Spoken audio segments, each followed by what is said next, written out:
Bismillahirrahmanirrahim. Assalamualaikum warahmatullahi wabarakatuh. Saya Muhammad Faiz Ilmal bin Sukri, nombor matrik 079041. Baiklah, hari ini kita akan bercerita tentang apakah itu simulasi. Dan saya pada hari ini akan menjadi moderator. Dan bersama saya ada 4 orang panel. Dan kami ingin bercerita apakah itu simulasi. Baiklah, simulasi adalah terdapat banyak kaedah ataupun pengajaran yang boleh digunakan oleh guru untuk menjadikan pengajaran seseorang guru itu lebih menarik, berkesan dan sebagainya. Kaedah-kaedah itu terletak di atas satu kontinum yang melibatkan murid-murid belajar secara langsung. Salah satu kaedah yang boleh digunakan dalam pengajaran dan pembelajaran iaitu PDP adalah simulasi. Okey, seterusnya bersama saya ada 4 orang panel. Dan jom sama-sama kita mendengar pandangan ataupun pendapat mereka tentang apakah itu tentang simulasi.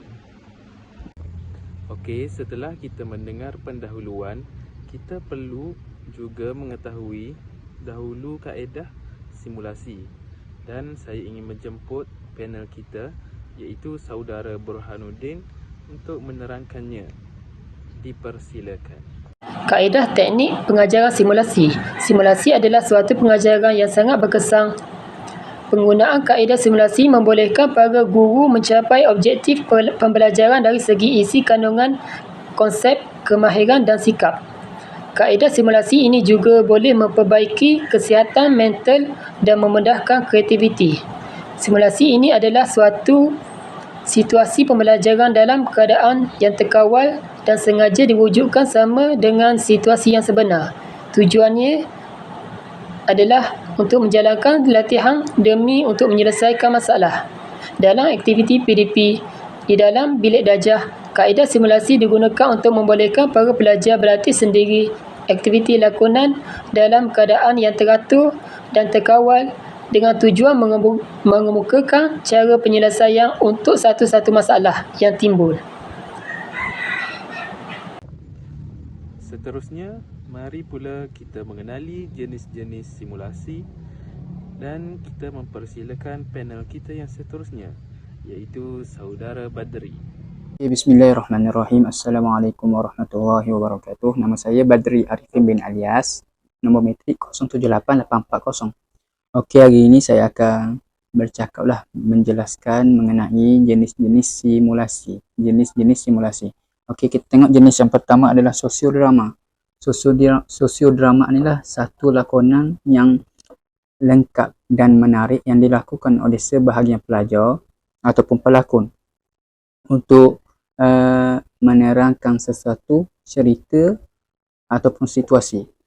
Okey, kebiasaannya oleh kerana sosiodrama ni adalah lakonan yang lengkap dan menarik, maka kebiasaannya skrip lakonan tersebut akan dibagi lebih awal kepada para pelajar atau pelakon tersebut untuk mereka baca dan meneliti supaya menghasilkan lakonan yang menarik. Okey, yang kedua kita boleh tengok main peranan. Main peranan adalah lakonan yang spontan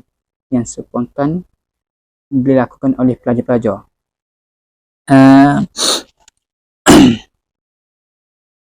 Jenis ini biasanya untuk menjelaskan situasi secara spontan. Kebiasaannya situasi itu direka oleh guru-guru ataupun ditimbulkan oleh guru-guru supaya pelajar melakukan secara spontan untuk lebih faham ataupun untuk mencapai objektif pembelajaran tersebut. Okey, itu sahaja daripada saya. Assalamualaikum warahmatullahi wabarakatuh. Okey, baiklah. Seterusnya, saya pula ingin menjemput panel yang seterusnya iaitu saudara Fakhrul Razi untuk menerangkan tentang tujuan simulasi. Bismillahirrahmanirrahim. Nama Fazlul Bakar, nombor meja 079020. Okey, di sini pada part saya ingin menceritakan sedikit sebanyak apa itu tujuan-tujuan simulasi yang kita boleh dapat. Okey, yang pertama tujuan simulasi yang kita boleh dapat adalah untuk menguasai kemahiran. Seperti apa yang pelajar-pelajar boleh dapat? Simulasi melatih bertutur secara spontan melalui aktiviti lakonan. Ianya boleh melatih murid kemahiran menyusun ayat dan menggunakan sebutan yang tepat. Nombor dua, tujuan yang kita boleh dapat adalah untuk membina pemikiran secara analitis dan kritis. Semasa menjalankan aktiviti lakonan, pelajar-pelajar boleh berfikir secara cepat dan menyusun idenya secara teratur untuk menggambarkan cara penyelesaian yang digunakan. Okey, tujuan ketiga adalah untuk membina sikap positif. Melalui simulasi yang dilakukan, konflik sosial itu dapat diselesaikan. Sikap ataupun tingkah laku yang negatif akan dapat diubah daripada negatif kepada positif, dan yang boleh dibentuk dan dipupuk. Tujuan yang keempat adalah untuk mengaitkan isi pelajaran dengan aspek efektif melalui aktiviti lakonan. Berdasarkan isi pelajaran pendidikan moral, pelajar-pelajar dapat menghayati nilai-nilai dan sikap orang lain, serta tujuan-tujuan simulasi yang seterusnya kita boleh dapat adalah untuk membawa situasi yang sebenar ke dalam bilik darjah.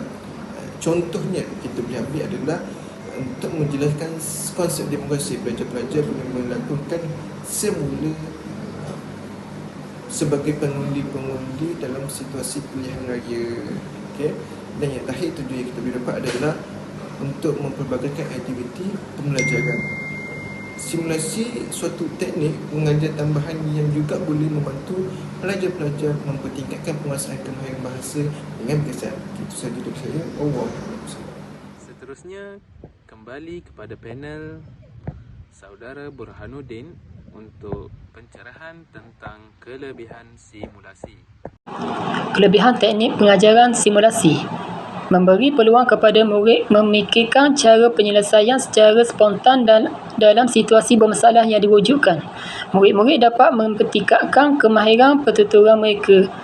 Simulasi merupakan suatu teknik pembelajaran yang menarik dan seronok dan membawa kepada suasana pembelajaran yang berkesan.